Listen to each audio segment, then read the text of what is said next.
કાલની એક્ઝામમાં આલ્કેન અને આલ્કીન કરવાનું છે. કીધું તો બે વસ્તુ આલ્કેન. હવે મને એમ કહો કે બેન્ઝીન એરોમેટિક છે કે નહીં?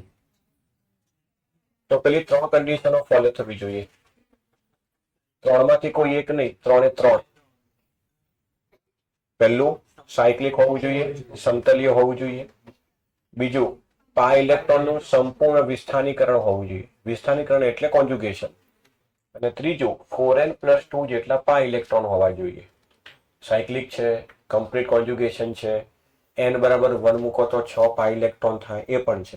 એટલે બેન્ઝીન કેવો છે? એરોમેટિક છે. બરાબર ને? બેટા મને બધા ટેક્સ્ટબુકના એક્ઝામ્પલ તો ખ્યાલ નથી, પણ તમે થોડું ટેક્સ્ટબુકમાં જોજો.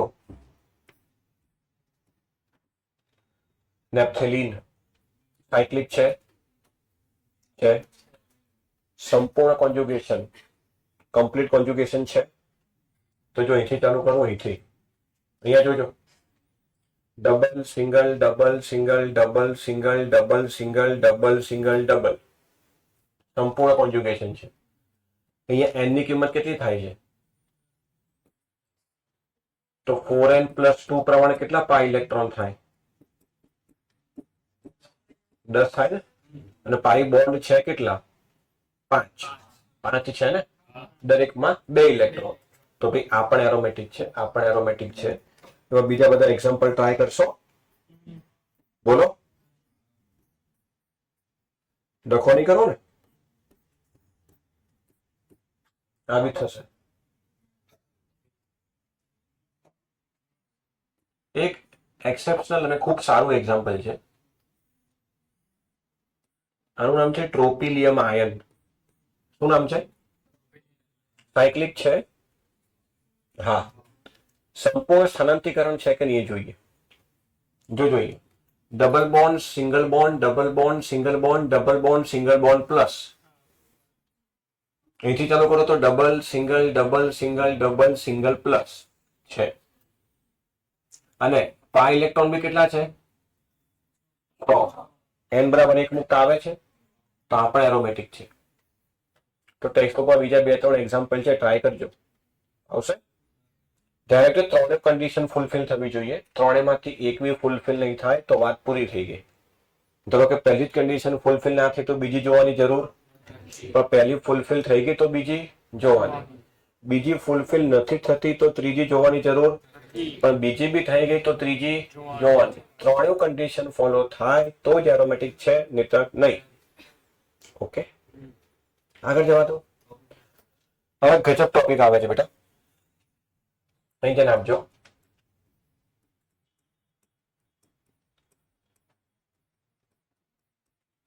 Electrophilic substitution reaction. શોર્ટમાં બેટા આપણે આને કહીશું ESR. અંગ્રેજી એટલા માટે લખું છું કારણ કે હું બી ESR જ બોલીશ. આનું ગુજરાતી થાય છે ઇલેક્ટ્રોન અનુરાગી વિસ્થાપન પ્રક્રિયા. બેટા ઓર્ગેનિક કેમિસ્ટ્રીમાં રિએક્શન હોય કેટલી? 4 હોય ને? બોલો તો.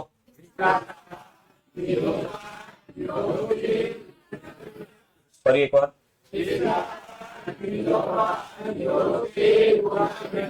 કેતું તને સંભળાવવું જોઈએ, ફરી બોલો.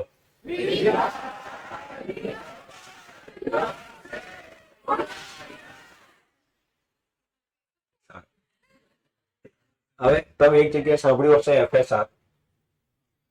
જો વિસ્થાપન પ્રક્રિયા મુક્ત મૂલક દ્વારા થાય તો એને કહેવાય મુક્ત મૂલક વિસ્થાપન પ્રક્રિયા.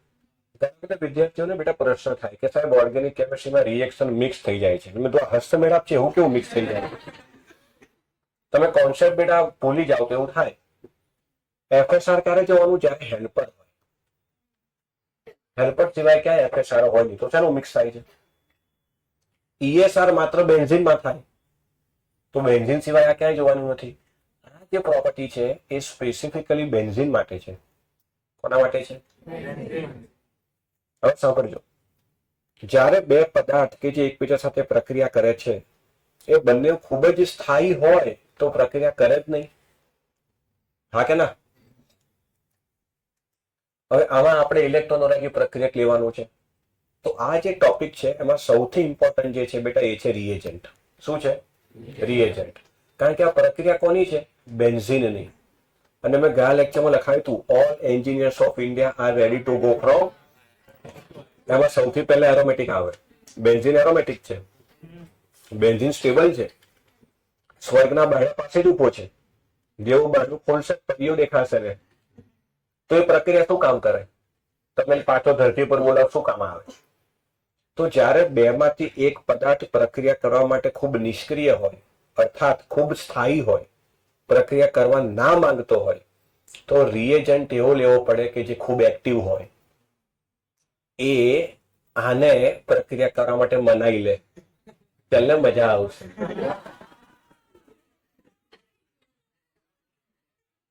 એક સિમ્પલ એક્ઝામ્પલ આપું છું, સાંભળજો. તમે તમારી રીતે ઓપોઝિટ સમજી લેજો. હું છોકરો છું એટલે એ પ્રમાણે એક્ઝામ્પલ આપું છું, તમે ઓપોઝિટ સમજશો. ધારો કે કોઈ છોકરી એવી હોય કે જે ભણવામાં બહુ હોશિયાર હોય અને એને આ બધું કરવામાં ઇન્ટરેસ્ટ નથી, તો છોકરો ગમે એટલો પ્રયત્ન કરે નહીં સેટ થાય. નહીં થાય. તું સાયકલ લઈને આવે કે હાયાભૂસા લઈને આવે કે રોયલ એનફિલ્ડ લઈને આવે, નહીં સેટ થાય. ગમે એટલા એફર્ટ્સ કરી લો, નહીં સેટ થાય. અને ઘણી વાર એવું હોય કે તું ચાલતો ચાલતો આવે ને તોય સેટ થઈ જાય. ખબર પડે છે? ટૂંકમાં જો પદાર્થ સ્થાયી હશે, પ્રક્રિયા કરવા માટે તૈયાર નહીં હોય, તો રિએજન્ટ એક્ટિવ લેવો પડે કે જે આને પ્રક્રિયા કરવા માટે મનાઈ લે. તો અહીંયા સૌથી ઇમ્પોર્ટન્ટ આ છે ઇલેક્ટ્રોન અનુરાગી પ્રક્રિયક. એ બેન્ઝીનને પ્રક્રિયા કરવા મનાઈ લે છે. બેન્ઝીન માનીએ જાય છે, પછી ડખો થાય છે કે ખોટો માન્યો. માં તો ભણવું તું, હું ખોટો આ રવાડે ચડ્યો. પણ ત્યારે મોડું થઈ ગયું હોય. સમજો આ પ્રક્રિયા થાય કેવી રીતે, અને શાંતિથી સમજો, બહુ મજા આવશે. 12મા ધોરણના દરેક ચેપ્ટરમાં પ્રક્રિયા આવશે. ફરીથી નહીં ભણાવું કારણ કે અહીંયા શાંતિથી ભણાવું છું. અને આવું તમને કોઈએ નહીં ભણાવ્યું, અહીં જોજો શાંતિથી. આમ આંખો ના પટવી જોઈએ. બીજું જે પટાવવાનું છે પટાવજો. જો બેટા આ છે બેન્ઝીન. તમને યાદ હશે ઇલેક્ટ્રોફાઇલ ને આપણે આ રીતે બતાવીએ, ન્યુક્લિયોફાઇલ ને NU- કહીને બતાવીએ. આપણે લખેલું છે. હવે આ આને બનાવે છે. હવે ધ્યાનથી જોજે, બેન્ઝીન નો આ કોઈ પણ એક પાઇબંધ હું લઈ લઉં. માની લો આ પાઇબંધને હું અહીંયા તોડું. આમ બી તોડે, બધા કાર્બન સરખા જ છે. તો જે કાર્બન પર ઇલેક્ટ્રોન આવ્યો એ ઋણ, જ્યાંથી ગયો એ હે ને. હવે ઇલેક્ટ્રોફાઇલ અહીં અટેક કરે ને, અહીં કરે. અચ્છા, એટલે ઇલેક્ટ્રોફાઇલ ને જોઈતું તો એ મળી ગયું. અહીંયા આવ્યો બેટા ઇલેક્ટ્રોફાઇલ, આ ધન વીજભાર. અહીંયા હાઇડ્રોજનની મને જરૂર પડશે એટલે બતાવું છું. બેન્ઝીનમાં દરેક કાર્બન પર હાઇડ્રોજન હોય. હવે બેટા આ જે છે ને એનું નામ છે સિગ્મા કોમ્પ્લેક્સ. શું નામ છે? અને આ રેઝોનન્સ સંસ્પંદન દ્વારા સ્થાયી પણ છે. જો ડબલ, સિંગલ, પ્લસ. તો આનું જે સંસ્પંદન બંધારણ થાય ને એ આવું થાય. આ ધન એટલે ઇલેક્ટ્રોનની ઉણપ, એટલે પાય ઇલેક્ટ્રોનને પોતાની સમક્ષ આકર્ષે. એટલે આનું રેઝોનેટિંગ સ્ટ્રક્ચર આવું થાય. જો તો અહીંયા કઈ નહીં, અહીંયા એઝ ઇટ ઇઝ, અહીંયા એઝ ઇટ ઇઝ. પણ હવે આ પાઇબંધ અહીંયા આવ્યો, પણ આ કાર્બન થી દૂર ગયો ને. પડી ખબર? અચ્છા, હવે શું થાય અહીં જો, હવે આ ધન વીજભાર આ પાઈ બોન્ડ નહીં ખેંચે.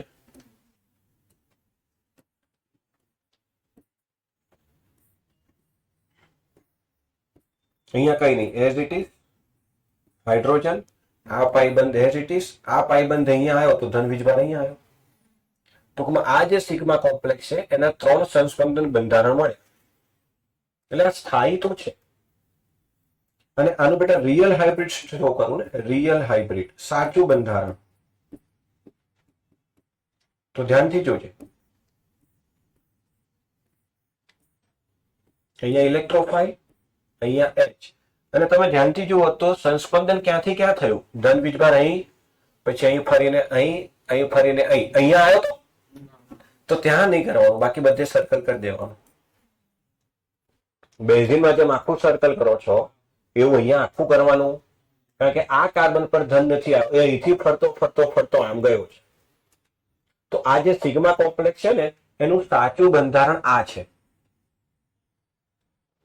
આટલી સ્ટોરી ખબર પડી હોય તો બોલો હા. બેઝિકલી મેં બેન્ઝીન ઉપર ઇલેક્ટ્રોફાઇલ લગાવ્યો. બેન્ઝીન તો ના પાડતો હતો કે ભાઈ હું તો એરોમેટિક, મને તો સૌથી વધારે સ્ટેબિલિટી મળી ગઈ, પરીઓ મળી ગઈ, હવે હું બીજું જોઈએ કે તો એને કંઈક કર્યું, જે બી હોય માની ગયો, પ્રક્રિયા થઈ ગઈ. અહીંયા આવીને બેન્ઝીને ખબર પડી કે હારું નહોતું કરવાનું. અને વિદ્યાર્થી જીવનમાં એવું જ હોય, સમય જતો રહે ને, અમુક કામ કર્યા પછી ખબર પડે કે આ નહોતું કરવાનું. જયારે કરતા હોઈએ ત્યારે મજા આવે. હવે એ ટાઈમ જલ્દી આવે તો સારું. કયો ટાઈમ? કે જ્યારે આપણને અહેસાસ થાય કે નહોતું કરવાનું. આને એ ટાઈમ જલ્દી મળી ગયો. જો અહીંયાથી અહીંયા તો આવી ગયો, પણ અહીંયા એની એરોમેટિકતા તો ઘુમાઈ દીધી ને એને. સાયક્લિક છે, પ્લેનર છે, પણ 4n+2 પાઈ ઇલેક્ટ્રોન આ હકલના નિયમનું પાલન નહીં કરતો. આની તો એરોમેટિકતા જતી રહી. હવે જેમ યુટ્યુબ પર બધા તમને સાંત્વના આપે, મોટિવેશન આપે ને, એમાં ઇલેક્ટ્રોફાઇલ પણ એને મોટિવેશન આપે. કઈ વાંધો નહીં, એરોમેટિસિટી ગઈ તો સંસ્પંદન તો છે, કેમ ચિંતા કરે છે? We will do it, bounce back, સંઘર્ષ 2.0, સંઘર્ષ 3.0, એ બધું ચાલુ કરે. પણ વાસ્તવિકતા શું છે બેટા? કે સંસ્પંદન અને એરોમેટિકતા બેટા ઘણો ડિફરન્સ છે. રેઝોનન્સ દ્વારા એટલી સ્થિરતા ના મળે જેટલી આના દ્વારા મળે. જોઈ લે. એટલે મારું માન બીજું બધું ના જોઈશ. એટલે હવે એ શું કરશે? એરોમેટિક થવાનો પ્રયત્ન કરશે.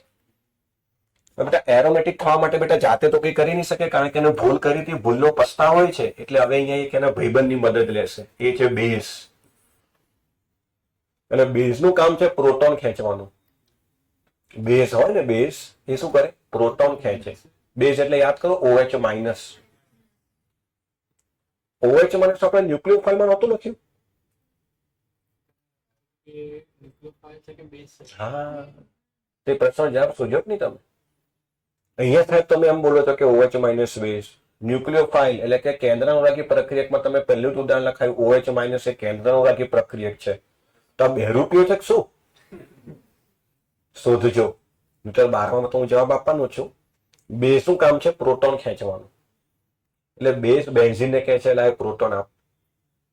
બેન્ઝીન કે આ લઈ જા, આ નહીં, આ લઈ જા. કેમ? તો કે આ જાય એટલે આ કાર્બનની સંયોજકતા ઘટે. અહીંયા પણ ઘટેલી છે એટલે એ દ્વિબંધ બની જાય. જો આ તો હતું જ, અહીંયા ઇલેક્ટ્રોફાઇલ હતો જ, હાઇડ્રોજન ગયા પછી અહીં દ્વિબંધ બન્યો અને આ પ્લસ ચાર્જે ગયો, એ પાછો એરોમેટિક થઈ ગયો. ના ખબર પડી? અહીંથી અહીં ખબર પડી. ઇલેક્ટ્રોફાઇલ આને ઉલ્લુ બનાવ્યો.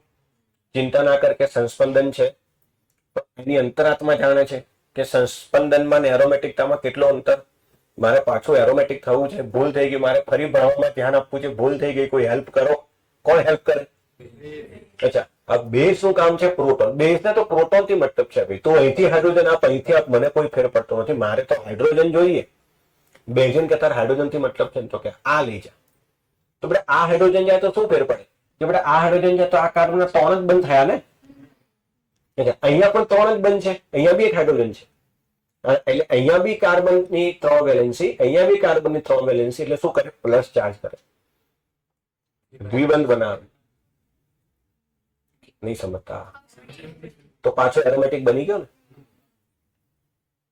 ટૂંકમાં આપણે બેન્ઝીનની માસુમિયતનો ઉપયોગ કરીને એના ઉપર ઇલેક્ટ્રોફાઇલ ચોંટાડી દીધો, એને ઉલ્લુ બનાવ્યો.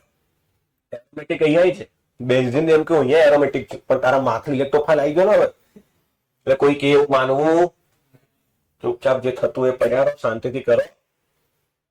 દર વખતે સંસ્પંદન મળશે એવું જરૂરી નથી.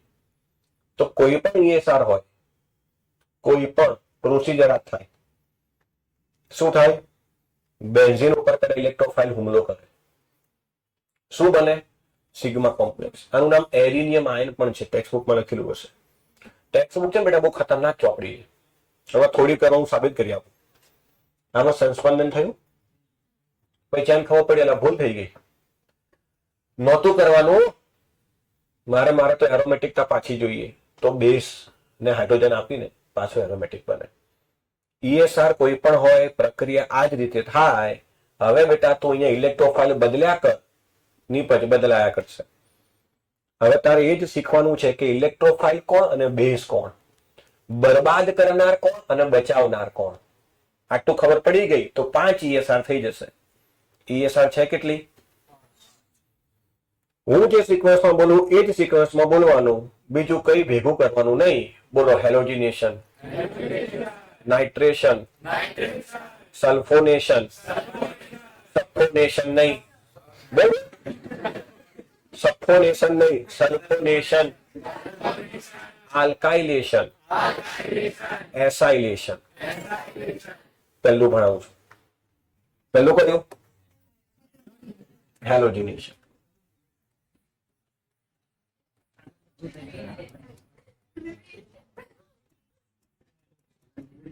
બેટા અહીંયા એક બહુ મજાની વાત આવશે, જોજો, શાંતિથી સાંભળજો. હો,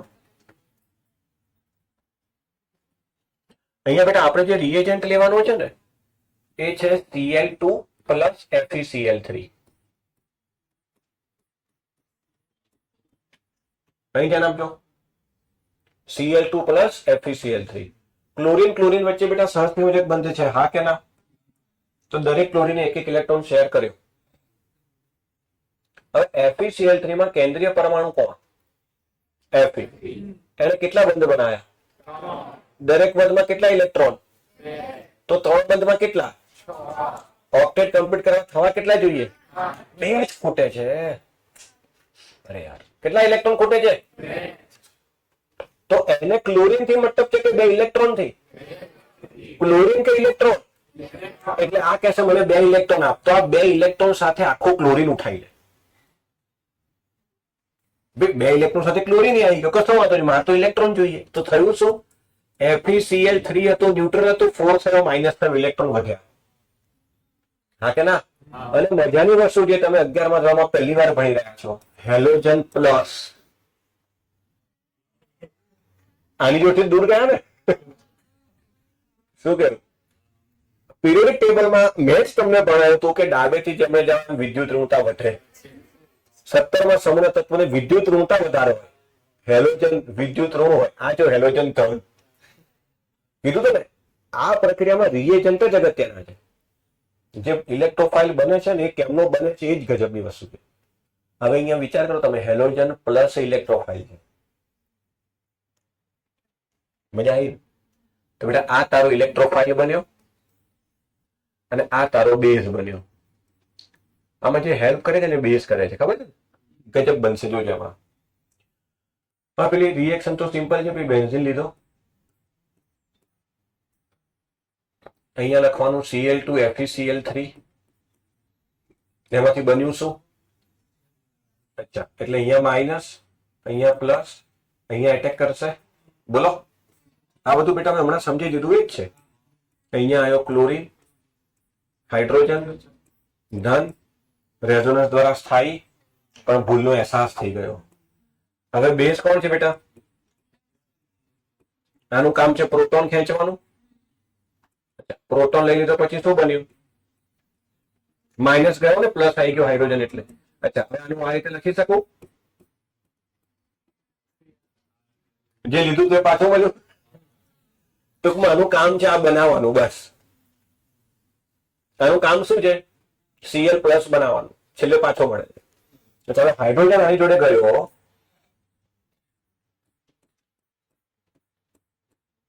નામ શું થવાનું? 1 ના લખો ચાલે. બેન્ઝીન માંથી ક્લોરો બેન્ઝીન બનાવ્યો ટૂંકમાં. શું કેવું? નહીં સમજ્યા? Cl2 પ્લસ FeCl3 લીધું બેટા, તો બેટા ક્લોરિનેશન થયું, હા કે ના? બેટા ગુજરાતીમાં એને ક્લોરિનેશન જ લખાય. તો તમે બધા હોશિયાર છો. Br2 પ્લસ FeBr3 લઈશ તો શું થશે?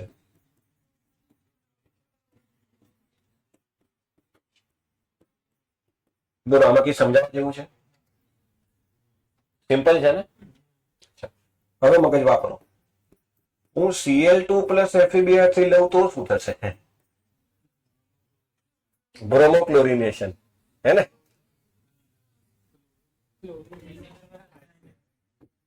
તો હું Br2 FeCl3 લઈશ તો આ કહેશે હવે ક્લોરોબ્રોમિનેશન થશે, હે જ ને?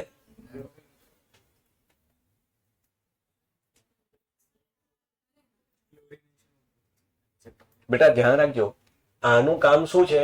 ઇલેક્ટ્રોફાઇલ બનાવવાનું. જે અહીંયા હશે ઇલેક્ટ્રોફાઇલ બનશે. અહીંયા Cl2 લો તો ક્લોરિનેશન, Br2 લો તો Cl2 લો તો પણ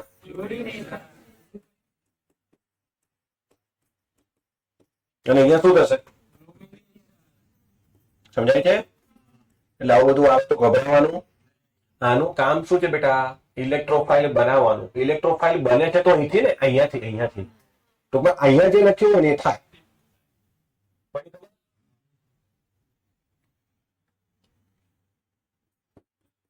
તો બેટા હું F2 પ્લસ FeF3 લઉં શું થાય?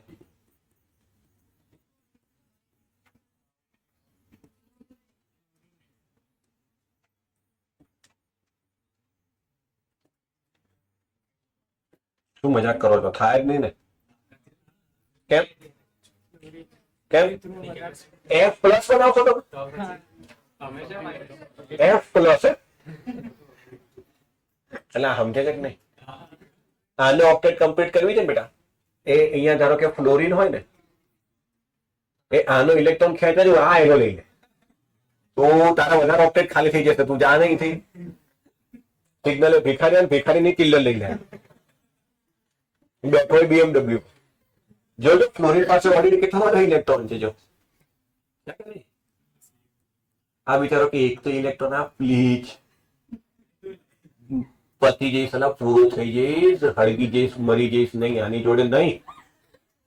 ખબર તો પડે છે કે આની જોડે હોય, કોની જોડે શું કરવાનું ખબર પડવી જોઈએ કે નહીં જીવનમાં. F પ્લસ બને, ક્લોરિનેશન થાય, એનો મતલબ હું ક્લોરોબેન્ઝીન બનાવી શકું, બ્રોમોબેન્ઝીન બનાવી શકું, ફ્લોરોબેન્ઝીન ના બનાવી શકું ને. મતલબ ફ્લોરોબેન્ઝીન આ દુનિયામાં અસ્તિત્વમાં જ નથી, હે ને? ફ્લોરોબેન્ઝીન છે જ નહીં ને. ગૂગલ કરશો, લખશો ફ્લોરોબેન્ઝીન તો કે not exist because F plus is not possible, એવું લખશે ને. ફ્લોરોબેન્ઝીન બને આ પદ્ધતિથી ના બને. હવે કોઈ છોકરો રોતો રોતો મારી પાસે આમ આવ્યો તો મને આમ ગુલાટીઓ મારે કે નહીં સર મને ફ્લોરોબેન્ઝીન જ લગાવવો છે, તો એના માટે બેટા બોર્ડ સ્કીમ એન્ડ પ્રક્રિયા છે. પણ આ નથી. બેન્ઝીન ઉપર ફ્લોરિન લગાવવાની પ્રક્રિયા એ ESR માં નહીં આવતી. અલા સમજે છે કે નહીં? બીજી પ્રક્રિયાથી થાય, આ પ્રક્રિયાથી ના થાય. થોડુંક વધારે વિચાર. ચલ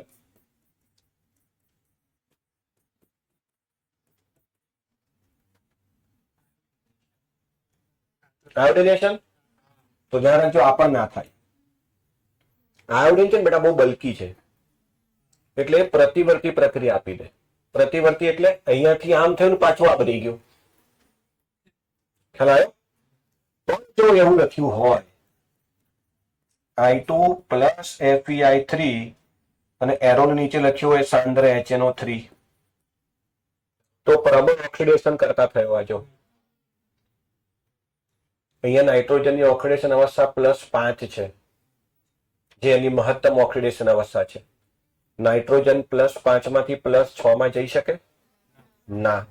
+5 માંથી +3 માં, એટલે એને પોતાનું શું કરવું છે? રિડક્શન. સામાનું કરી નાખશે. એટલે પોતાનું રિડક્શન કરવાના ચક્કરમાં આ રિએક્શન ફોરવર્ડ ડાયરેક્શનમાં ધકેલતો રહેશે. એકલો આયોડિન નહીં ચાલે. અને અમુક છોકરાઓ છે ને બેટા ગોખણ પટ્ટી કરે છે. અહીંયા HNO3 ની જગ્યાએ H2SO4 હોય તો ચાલે? તોય ચાલે. કેમ? તો કે સલ્ફર +6. અહીંયા એવો કોઈ પણ પદાર્થ ચાલે જેમાં કેન્દ્રીય પરમાણુ તેની મહત્તમ ઓક્સિડેશન અવસ્થામાં હોય. કારણ કે પોતાને રિડ્યુસ કરવાના ચક્કરમાં સામેનું કરી નાખે ઓક્સિડેશન. બીજી વસ્તુ એ બી ધ્યાન રાખજો, અહીંયા ખાલી FeCl3 ગોખતા નહીં, એવો કોઈ પણ પદાર્થ, આને હું ઇલેક્ટ્રોન જોઈએ એવો પદાર્થ લેવાનો તારે. અહીંયા હું AlCl3 લઉં ના ચાલે? સેમ વસ્તુ થઈ. તો અહીંયા AlCl4 બનશે. અચ્છા, BCl3 લઉં તો અહીંયા તમારે એવો કોઈ પણ પદાર્થ જોવાનો કે જેમાં કેન્દ્રીય પરમાણુ પાસે ઇલેક્ટ્રોનની ઉણપ હોય. ઉણપ હોય એટલે અહીંયાથી ઇલેક્ટ્રોન કાઢે.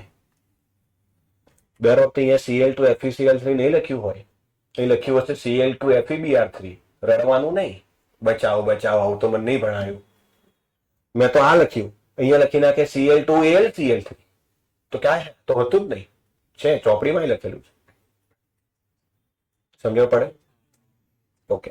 ટૂંકમાં કહેવા માટે હેલોજિનેશન છે, બટ થાય છે માત્ર ક્લોરિનેશન ને બ્રોમિનેશન જ. જોતો હા કે ના?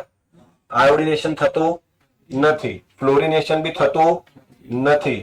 આયોડિનેશન ની કન્ડિશન છે, જો પ્રબળ ઓક્સિડેશન કરતા લીધો હોય તો થાય, પણ બેટા આમાં પર્સન્ટેજ yील्ड કોમ્પ્રોમાઇઝ થાય, એટલે કે નિપજની ગુણવત્તા. અહીંયા માની લો ESR માં ક્લોરોબેન્ઝીન મળે છે 80-85% શુદ્ધ પ્યોર. આમ કરતો તો રિએક્શન જ નહીં થાય, પણ આ જબરદસ્તી કરીને તે તો પ્રોડક્ટની yील्ड જે છે 60-65% મળે. પણ પ્રક્રિયા થઈ જાય, ના થાય એવું નહીં. આ તો થાય જ નહીં, આ તો થાય જ નહીં. ક્લિયર? કહેવા માટે હેલોજિનેશન, બટ થાય ક્લોરિનેશન બ્રોમિનેશન જ. આગળ જવા દો બેટા, આખી વાત છે હેલોજિનેશન ની. તો હવે આપણે આ નંબર 2 નાઇટ્રેશન.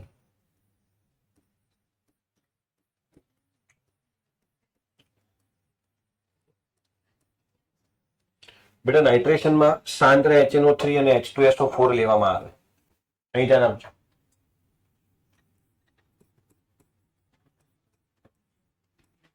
જો આ તમારો HNO3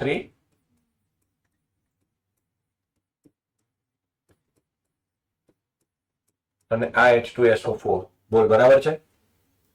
બોલ ને યાર. અચ્છા, અહીંયા હું H2O કાઢી લઉં તો જો તો દીકા શું બન્યું? એ તો બન્યું જ, જે વધ્યું એ ના. આ બંધ તૂટે, પાણી તો નહીં, ધન અહીંયા આવતા ને, કારણ કે ઇલેક્ટ્રોન આ લઈ ગયો ને, ઓક્સિજન વધારે વીરું. અચ્છા, તો આ થાય બેટા NO2 પ્લસ HSO4 માઇનસ. જો HSO4 આ માઇનસ. અચ્છા, તો ભાઈ મને મારો ઇલેક્ટ્રોફાઇલ મળી ગયો, મને મારો બેઝ બી મળી ગયો. હવે બેટા પ્રક્રિયાની રીત તો સેમ છે. ફરીથી શું લેવાનું?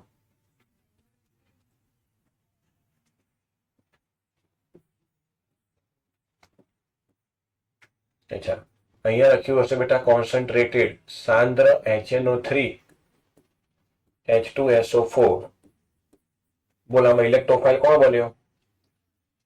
ચલો આ અહીંયા તોડો તો આ શું થાય? આ NO2 પ્લસ. શું કેવું તમારું?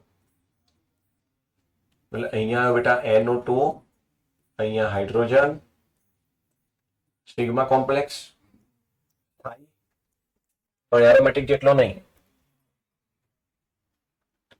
બહાર મૂક્યો મેં. ચલો હવે બેઝ કોણ છે બેટા? HSO4 minus. ચલો સાબાસ, હાઇડ્રોજન નું થાય. શું બની ગયું? હા, તો જે લીધો તો એ મળી ગયો, અને અહીં બંધ. ટૂંકમાં બેટા બેન્ઝીન પર NO2 લગાવી દીધો, તો આ થયું નાઇટ્રેશન. આમાં બીજો કોઈ અપવાદ નથી. બરાબર, પેલી બધી જે કન્ડિશન હતી આમાં નથી. પડે ખબર? પહેલું શું હતું? એમાં બે થાય.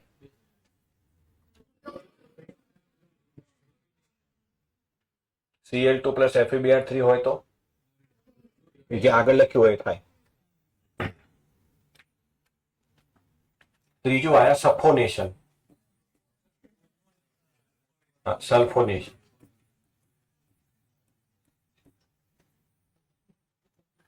એમાં બેટા H2SO4 ના 2 અણુ લેવામાં આવે. કેટલા? 2. અહીં ધ્યાન આપજે ભાઈ.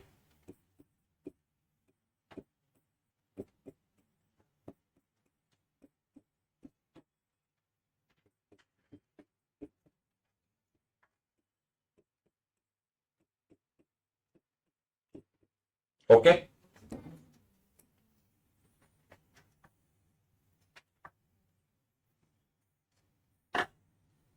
પાણી ના કહેતો હોય, જે વધ્યું એ જો પાણી ગયું. અચ્છા, આ શું છે? HSO4 minus. હવે અહીંયા એસ ઉપર ધન આવશે કે ઋણ આવશે? ધન આવશે. તો O3H પ્લસ. બેટા આ ઓક્સિજન અને સલ્ફર નો બંધ તૂટે તો ઓક્સિજન ઇલેક્ટ્રોન લઈ જાય ને, તો સલ્ફર ધન થયું ને. અચ્છા, તો આ રહ્યો તારો ઇલેક્ટ્રોફાઇલ. અને આમાં એક હિડન ઇલેક્ટ્રોફાઇલ પણ છે, હિડન. એ હું તમને પછી બતાવું.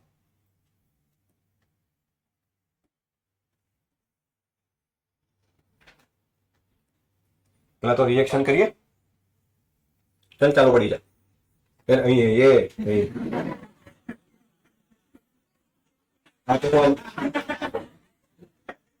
તું ખાયું આમ કરવું પડે મારે.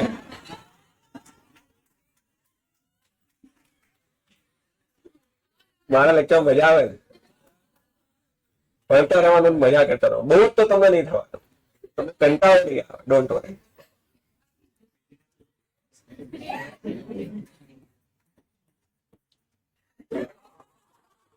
અહીંયા હા આવી જન આપો. અહીંયા ઓલિયમ લખ્યું હતો એ ચાલે. ઓલિયમ સાંભળો, ઓલિયમ એટલે જેમાંથી H2SO4 બને છે, એનું રો મટીરિયલ છે. રહેવા દો ને, પછી બહુ ભેગું થઈ જશે. અત્યારે H2SO4 હોય હો. ચાલ બેટા, તો અહીંયાથી આ માઇનસ પ્લસ, અહીંયાથી બેટા ઇલેક્ટ્રોફાઇલ બન્યો SO3H પ્લસ, તો બંધ એ બનશે. ધારો કે ધન વીજભાર સલ્ફર છે એટલે સલ્ફર પર બનાવશે SO3H, અહીંયા H, આ પ્લસ, અને બેઝ કોણ છે? HSO4 minus. એ હાઇડ્રોજન ને લેશે H2SO4, અને આ થયું બેટા બેન્ઝીન સલ્ફોનિક એસિડ. નામ નથી લેતો હો, ચાલશે ને? અહીંયા બેટા ધ્યાન એ રાખજો કે આ પ્રક્રિયામાં ઇલેક્ટ્રોફાઇલ SO3 પણ હોઈ શકે. એકચ્યુઅલમાં મેં જે રિએક્શન લખી છે ને એ તમને ઈઝી પડે એટલે લખી છે, બાકી આમાં એકચ્યુઅલમાં બને છે SO3H હો.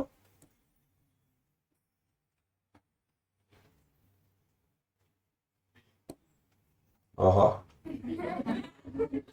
ના હું તો શીખું છું બેટા, તમને આવડતું હશે બધું. મને જે આવડે છે તમને નહીં આવડતું.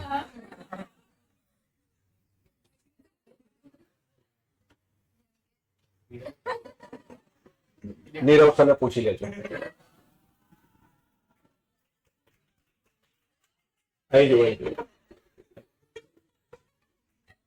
એકચ્યુઅલમાં આ જે રિએક્શન છે ને એ તમને આ રીતે ઈઝી પડે એટલે મેં લખેલી છે. ઘણી રેફરન્સ બુકમાં ઇલેક્ટ્રોફાઇલ SO3 પણ બનાવ્યું છે. હવે અહીંયા પ્રશ્ન એ થાય કે સર ઇલેક્ટ્રોફાઇલ તો E પ્લસ હોય ને, E પ્લસ ક્યાં છે આમાં? પણ એ બેટા અંતરાત્માથી દેખાય. જો સલ્ફર અહીંયા બંધ કેટલા બનાવ્યા? 6 બંધ ઓક્સિજન જોડે. અરે બાપરે, પેલો કેવો ખેંચીને રાખતો હશે. એની પાસે આ બિચારો ત્રાસેલો છે, બહુ ધન વીજભાર છે. બધા ઇલેક્ટ્રોન અહીંયા છે, બધા અહીંયા છે, અહીંયા ધન છે. તો SO3 ઇલેક્ટ્રોફાઇલ છે હો. પણ આના કરતા પેલો વધારે, કારણ કે પ્રોટોનેટેડ છે. જો આની પાસે પ્રોટોન છે એક એક્સ્ટ્રા. મતલબ 4 ઓપ્શનમાંથી પૂછે કે સલ્ફોનેશનમાં કયો ઇલેક્ટ્રોફાઇલ વપરાય, ઓપ્શનમાં પેલો છે જ નહીં, આ છે તો ટીક કરીને આવજે, છોડ ના દેતો. માની લો ઓપ્શનમાં પેલો છે, આ નથી તો પેલો ટીક કરો. સાહેબ બે હોય તો પેલો ટીક કરજે. અને મલ્ટિપલ ચોઈસ હોય ને એ એડવાન્સ સુધી કોઈ પહોંચે તમારામાંથી, તો મલ્ટિપલ ચોઈસ હોય બે ટીક કરજે. સિંગલ કરેક્ટમાં પૂછે ને બે પૂછ્યા હોય તો પેલો ટીક કરજે, પ્રોટોનેટેડ છે એટલે. સ્કૂલમાં ભણ્યા હતા તો કોર્સ જ પતી ગયો છે સ્કૂલમાં. તો મજા કરો બેટા, એન્જોય. નહીં જતા ને કઈ બેટા, તમારે સ્કૂલમાં કઈ હશે નહીં એવું જવા જેવું. હું તો રોજ જતો હતો. ના ના, સારું થયું, પણ સુખી છું હું એના કરતા વધારે. બરોબર થઈ જશે. નાઇટ્રેશન થયું, સલ્ફોનેશન થયું. હવે આપણે આયા નંબર 4, ક્રિડલ ક્રાફ્ટ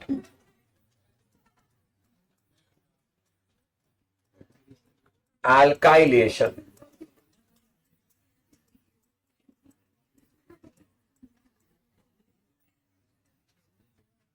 જો બેટા અહીં ધ્યાન આપજો. ચલો ફટાફટ પતાવવાનું છે આજે. આલ્કાઇલેશન નો મતલબ થાય આલ્કાઇલ શૃંખલા એડ કરવી. બરાબર. હવે એમાં આપણે ઇલેક્ટ્રોફાઇલ કેવો લઈએ છીએ અહીં જોજો. CH3Cl plus AlCl3. ચલો અહીંયા ફરી પેલી બબાલ છે. કઈ? ઇલેક્ટ્રોનની ઉણપ છે આની પાસે. હવે આને ક્લોરીન જોઈએ છે કે ઇલેક્ટ્રોન? એટલે અહીંયાથી ઇલેક્ટ્રોન સાથે ક્લોરીન ને બોલાવશે, હે ને? અચ્છા, એટલે શું વધ્યું? CH3 plus plus AlCl4 minus. આ થયો તારો બેઝ અને આ થયો ઇલેક્ટ્રોફાઇલ. સમજાય છે ને? ચલો પ્રક્રિયા કરીશું. જો અહીંયા ધ્યાન આપજો.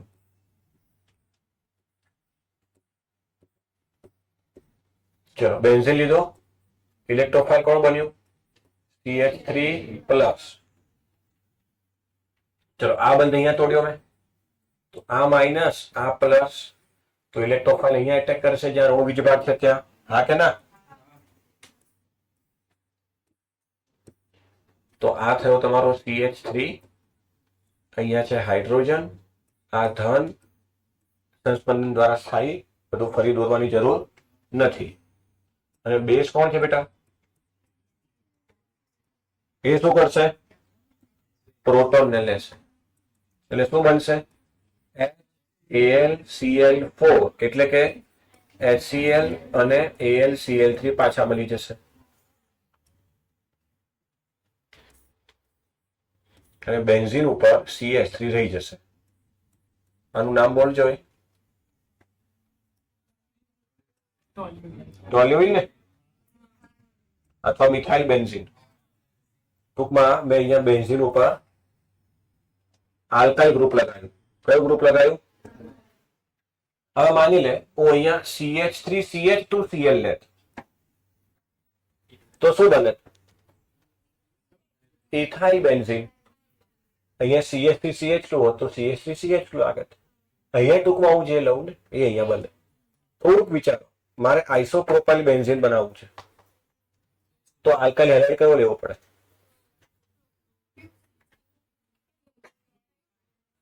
તો આઇસોપ્રોપાઇલ બેન્ઝીન જોવો કયો હોય?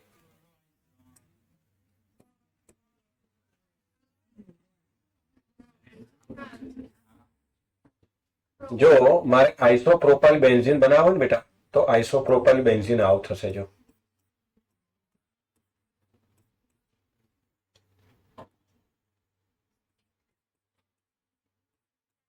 જો તો આઇસોપ્રોપાઇલ આઇસો ગ્રુપ છે ને, તો મારે આલ્કાઇલ હેલાઇડ આવો લેવો પડે. જો તો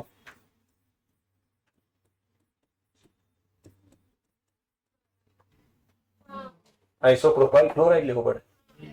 હા કે ના? તો આ ક્લોરીન જશે, ધન અહીંયા આવશે ને આ ધન બેન્ઝીન પર લાગશે. તો બેટા આવી વસ્તુ MCQ માં પૂછાય, ધ્યાન રાખજો. ઓકે, આઇસોપ્રોપાઇલ બેન્ઝીન લખો કે સમજી જશો. સારું. એના પછી છેલ્લી ESR આવે છે બેટા, એ છે ફ્રીડલ craft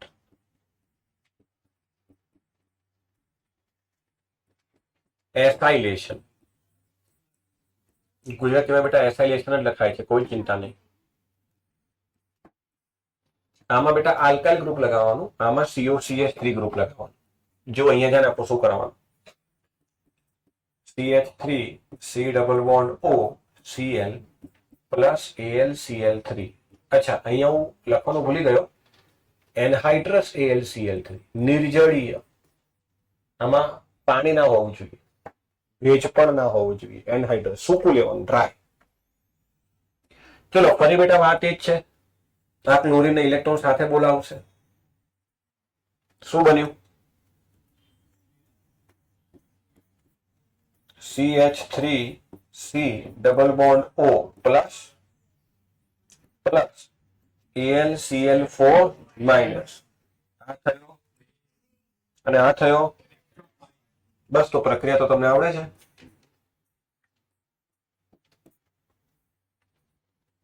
CH3C double bond O plus આ ઋણ વીજભાર અહીંયા, ધન અહીંયા, એટલે આ અહીંયા એટેક કરે.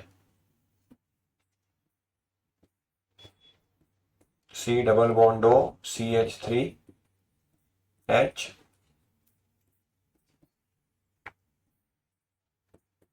બેઝ કોણ છે અહીંયા? AlCl4 minus. આ બનશે HAlCl4 એટલે કે HCl પ્લસ AlCl3.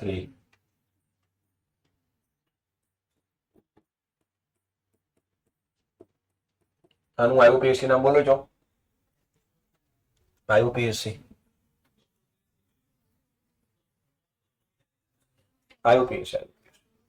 એસિટોફિનોન બેટાનું પ્રચલિત નામ છે. ક્રિયાશીલ સમૂહ કયું છે? તને નંબર 1 કોને બેટા? 1 ફિનાઇલ ઇથેનોલ, સોરી 1 ફિનાઇલ ઇથેનોન, ઇથેનવનોન. બોલો, ફાવશે? કોઈ તકલીફ? તો અહીંયા તમારી 5 ESR પૂરી થાય. પહેલી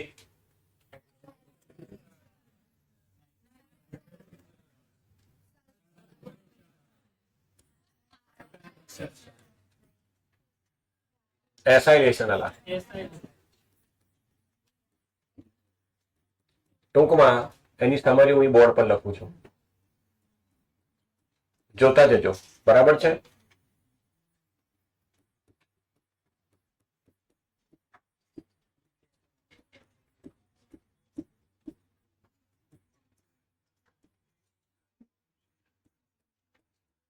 ડન. તમારી બેટા ફાઇનલ એક્ઝામમાં પૂછાશે જો આમાંથી.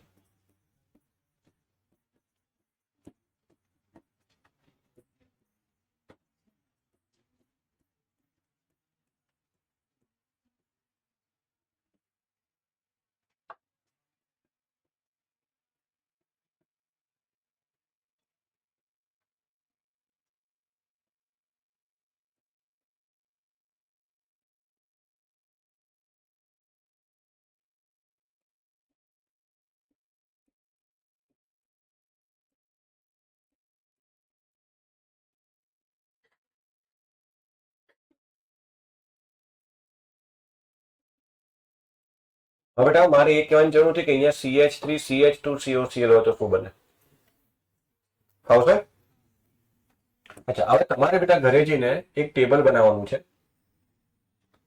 એમાં અહીંયા લખવાનું છે ઓર્થોપેરા ડાયરેક્ટિંગ ગ્રુપ અને અહીંયા લખવાનું છે મેટા ડાયરેક્ટિંગ ગ્રુપ. મેં તમને સમજાયેલું છે ઓર્થોપેરા મેટા? બોલો તો.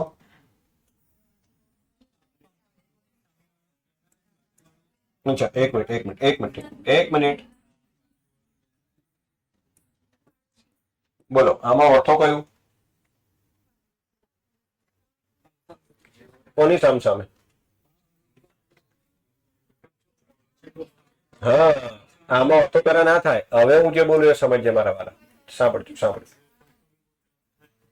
બેન્ઝીનની જ્યારે ESR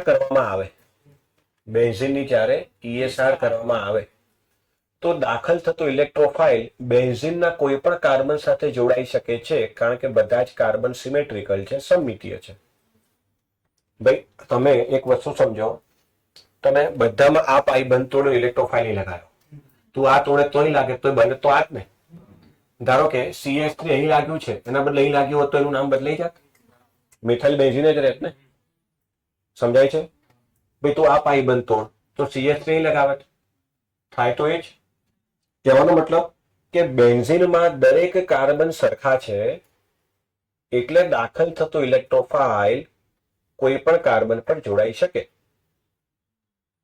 પણ એકવાર ઇલેક્ટ્રોફાઇલ જોડાઈ ગયા પછી બધા જ કાર્બન સરખા રહેતા નથી. અહીંયા આગળ મેં ફંક્શનલ ગ્રુપ લગાવી દીધું. અત્યારે માની લો મેં અહીંયા લગાવ્યું, તો ફંક્શનલ ગ્રુપનો પાડોશી ઓર્થો, ઓર્થોનો પાડોશી મેટા, અને ફંક્શન ગ્રુપનો ઓપોઝિટ. હવે બેટા માની લો આની જગ્યાએ ફંક્શન ગ્રુપ કઈ લાગ્યું હોત તો આ મેટા, આ પેરા. થોડી બુદ્ધિ વપરાશે. તો હવે જ્યારે મારે આની ફરી ESR કરવી હોય ને, માની લો હવે ક્લોરોબેન્ઝીન છે, શું છે, હવે એની હું ફરીથી ક્લોરિનેશનની પ્રક્રિયા કરાવું, તો હવે ઇલેક્ટ્રોફાઇલ ગમે ત્યાં નહીં જાય. હવે ઇલેક્ટ્રોફાઇલ ક્યાં જશે એ આ નક્કી કરશે, આ સમૂહ નક્કી કરશે. અમુક સમૂહ એવા હોય કે જે આવનારા ઇલેક્ટ્રોફાઇલને ઓર્થો કે પેરા સ્થાન પર જવાનો નિર્દેશ કરે છે, એટલે આને ઓર્થો પેરા નિર્દેશક સમૂહ કહેવાય. અમુક સમૂહ એવા હોય કે જે આવનારા ઇલેક્ટ્રોફાઇલને મેટા સ્થાન પર જવાનો નિર્દેશ કરે છે, તો એને મેટા નિર્દેશક સમૂહ કહેવાય. જેમ કે બેન્ઝીન ઉપર OH લાગેલું હોય, બેન્ઝીન ઉપર હેલોજન લાગેલું હોય, તમે આવાની ESR કરાવડાવો તો ઓર્થો પેરા પર ઇલેક્ટ્રોફાઇલ જાય. પણ જો બેન્ઝીન ઉપર COOH લાગેલું હોય, CHO લાગેલું હોય, એની તમે ESR કરાવડાવો તો ઇલેક્ટ્રોફાઇલ મેટા ઉપર જાય. એને કહેવાય ઓર્થો પેરા સ્થાન નિર્દેશક અસર. સમજો મારી વાત. ભાઈ મને આપ્યું છે બેન્ઝીન, તમને એવું થાય કન્ફ્યુઝન થાય છે. લે Cl2 FeCl3, આમાં ઇલેક્ટ્રોફાઇલ કયો બન્યો? Cl+. ક્યાં લગાવો? તારી મરજી, તારી મરજી લગાય. એટલે મારે લગાવું. પણ હવે હું આનું ક્લોરિનેશન ફરી કરું તો હવે તારી મરજી ચાલશે? તારી મરજી ચાલશે. હવે તને ખબર હોવી જોઈએ કે બેન્ઝીન ઉપર જે સમૂહ લાગેલો છે એ ઓર્થો પેરા વાળો છે કે મેટા વાળો છે? ઓર્થો પેરા વાળો. તો બેટા શું કરશે? આમાંથી જે ઇલેક્ટ્રોફાઇલ આવ્યો એને એકવાર ઓર્થો પર અને એકવાર પેરા પર મોકલશે. આ તો રહેશે જ, કારણ કે તો પહેલેથી હતો. પણ બીજી વાર જે ઇલેક્ટ્રોફાઇલ આવ્યો એ એકવાર ઓર્થો પર આવ્યો અને એકવાર પેરા પર આવ્યો. પડી ખબર? ટૂંકમાં બે નિપજ મળી અને આ મુખ્ય ગણાશે, મેજર. એ બાગમાં શીખવાડીશ. તો ઓર્થો પેરા નિર્દેશક અસર અહીં લાગે છે?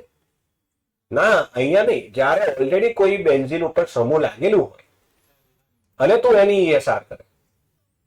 ફોર એક્ઝામ્પલ,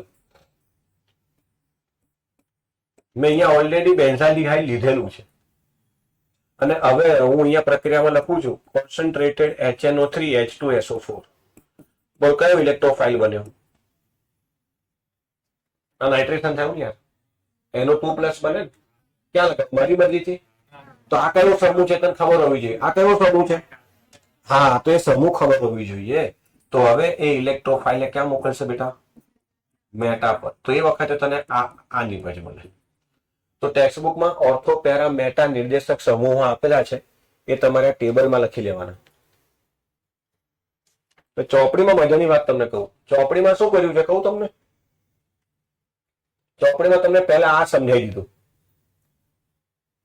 પછી આ સમજાયું, પછી આ સમજાયું, અને છેલ્લે કીધું કે આ બધું થાય આ રીતે. પહેલા કીધું બધું ગોખી નાખ. જો પહેલા જોજો, પહેલા તમે હેલોજનેશન આપ્યું છે આટલું છે, પછી નાઇટ્રેશન બધું આખું આપી દીધું, પછી પાછળ કીધું કે અચ્છા બધું આ રીતે થાય. સમજો? એટલે બેટા NCERT નો ડાઉટ રિવિઝન માટે સારી ચોપડી છે, પણ એના ભરોસે JEE નીટની અપેક્ષા ના કરાય. તમારે ઘણું બધું ડિટેલમાં વિસ્તારમાં જોવું પડે. બીજી નાની નાની પ્રક્રિયાઓ છે, બધી મારી પાસે ના કરાવશો તમે યાર. હવે અમુક વસ્તુ તો જાતે કરશો કે નહીં દીકાઓ. જેમ કે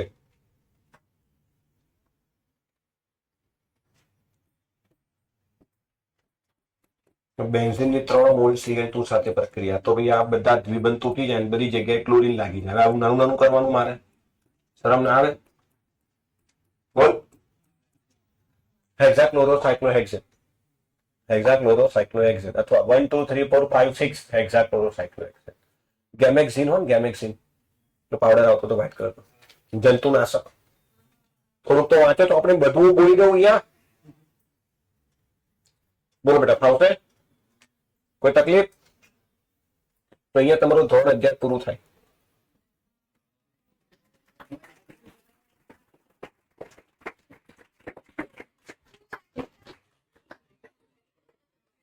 એટલે હવે બસ પૂરું, હવે નહીં ભણવાનું મારી જોડે, આવું કરવાનું. કંઈક વ્યવસ્થિત કરો. તમે બધા મને iPhone 17 Pro એટલું બધું સન્માન નહીં કરવું ને.